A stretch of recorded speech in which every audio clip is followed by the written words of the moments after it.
Conditions at overcrowded shelters in Gaza are making children ill, according to Ahmad Al-Farah and other doctors in the enclave's overwhelmed hospitals. The paediatric ward Al-Farah works on at the Nasser hospital in Khan Yunis, southern Gaza, has seen a sharp rise in young patients. Many have infections such as acute gastroenteritis, which he describes as an epidemic. The number of cases has increased to 4 times its normal levels. Most of the water being consumed by children is unfit for human consumption. Most of the food is canned. People have lost access to fresh food. There's no fruit, no vegetables. Children have had a deficiency in vitamins, immune deficiency, in addition to iron deficiencies and anemia from the lack of nutrition.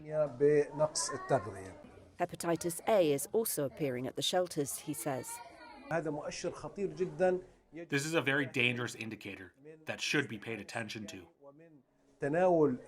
From overcrowding and consuming food not fit for human consumption and using shared toilets.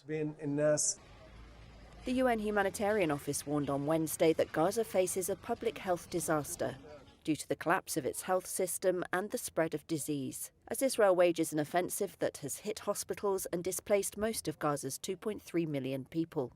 Children are admitted with extreme dehydration to the point of kidney failure, doctors say. They are seeing an increase in breathing problems as families resort to burning wood and garbage to cook. There's also a severe lack of medicines in Gaza, which Israel has blockaded, to treat the children. Mahmoud Abu Shah has taken shelter in this makeshift tent with his 3 children, who are all under 3 years old. Conditions at this camp for the displaced in Khan Yunis are making them ill, he says, and there's little treatment available. The eldest caught gastroenteritis, then the second, then the third. Day after day, I go to the hospital seeking treatment, but they haven't got the treatment the children need.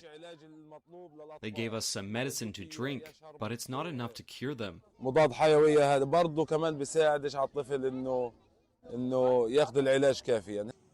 World Health Organization has also reported a sharp rise in acute respiratory infections, diarrhea, lice, scabies, and other fast-spreading conditions. Juliette Toomer of the United Nations Agency for Palestinian Refugees, UNRWA, says the schools were not built to house people.